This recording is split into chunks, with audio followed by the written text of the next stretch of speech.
back, guys. So today we have this HP x360 laptop that has a broken right hinge. Now the hinge is not really what's broken. What's broken is the screw mounts on the back cover of the screen, which the hinge screws into. The hinge itself is perfectly fine. You always want to turn off the laptop before starting any repair. We have to first remove the screen. To do that, we start on the bottom of the screen and use a plastic spudger and blade to pry the release the clips. There are two pull tab adhesive tapes that are on both sides of the screen, adhering it to the back cover. Usually these pull tabs, as you can access it from the bottom of the laptop, but in this case I cannot access or see them from the bottom. The right side of the screen was already loose, where the adhesive tape should be. I'm assuming it's due to the pressure from the screen opening and closing. The hinge provides a lot of support for the screen to open and close. If it's not functioning properly, it puts a lot of pressure on the screen. When something like this happens, I usually tell the customer to leave it alone or keep it open, and not to open and close it multiple times because the screen could break. In this case, the customer brought it in at the right moment, with no screen damage at all. Since I could not access the adhesive tape from the bottom, I start loosening the screen from the top and to grab the adhesive tape that I see. I grab the tape and pull it straight out. It should come out in one piece if it's pulled parallel to the screen. Once pulled out, we can now pull the screen out of the back cover. The screen should slide down and out. You have to disconnect the LCD connector, so be careful not to damage it.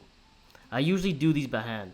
The front camera has to be removed from the screen, and it is held in by adhesive and the cable that accompanies it. We remove both the LCD connector and the front camera flex because there is not enough slack for the screen to lay down on the keyboard. This is because the back cover and the screen are going in opposite directions from each other, pulling the cables from both sides. Once those are out, we can move on to removing the Wi-Fi antennas from the back cover. There are two antennas on both sides. Each of them are held in by adhesive. I use isopropyl alcohol to loosen the adhesive, and it makes it easier to take them out without damaging them.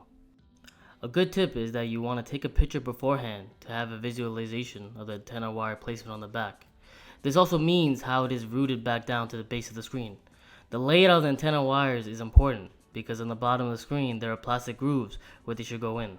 If not placed the correct way, the screen will not go back in properly, as the antenna wire is in the way.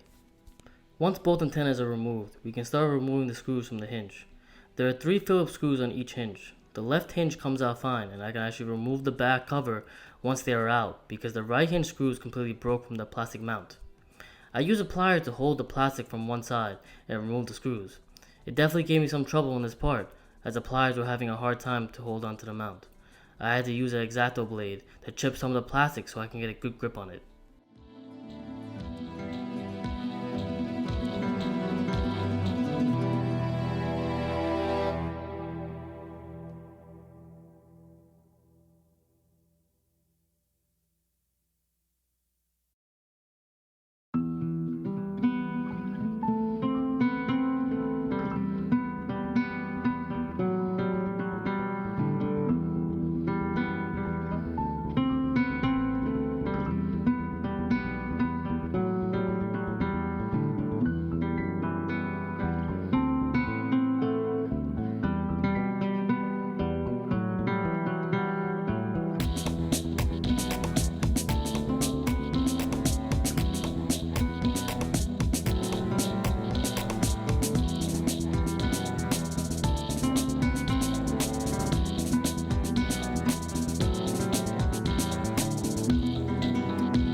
Now we move on to putting on the new back cover.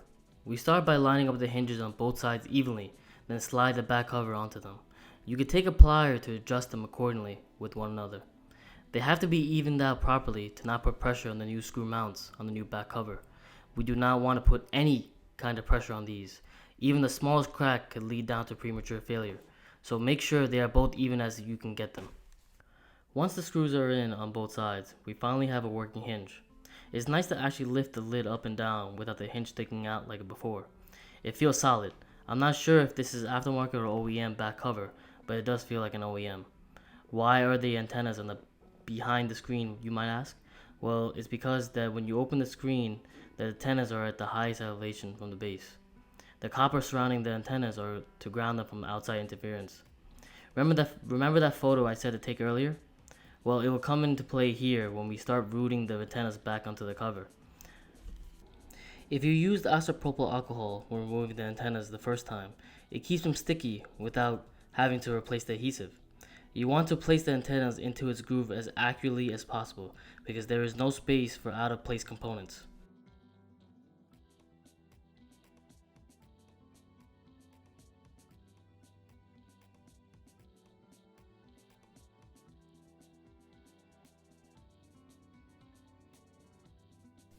I started assembling back the front camera, mic, and LCD connector.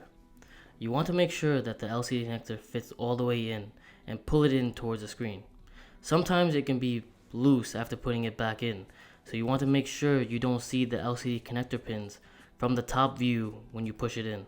That ensures that it's in properly. I've had screens show no display after putting the connector and realizing that it wasn't in all the way. And it may look like it's in, but even a millimeter off here counts. It's always good to turn on the laptop at this point before going further, just to make sure the screen is working properly. I put some new tape over the LCD connector as the existing tape is not strong enough after being removed. It's a cable that moves with the screen opening and closing, so we have to secure it as best as possible like from factory.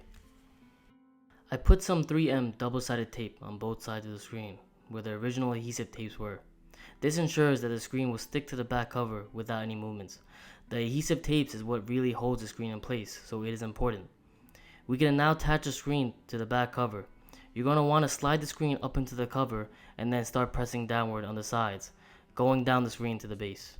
Make sure the top of the screen is seated down into the back cover properly before going down. There are clips that the screen go into, and it has to be flush on top first. If it is off, you can take it out and try again before going any further. The adhesive tape is super sticky, so it will be a problem if it sticks and you have to take it back out to adjust it. I now fold the screen back so I can press down the clips on the bottom of the screen. This was a fun repair for me as everything was modular and straightforward. I love these repairs the most. The laptop came out looking like new and the customer was very satisfied. I hope you guys enjoyed the video and stay tuned for the next one.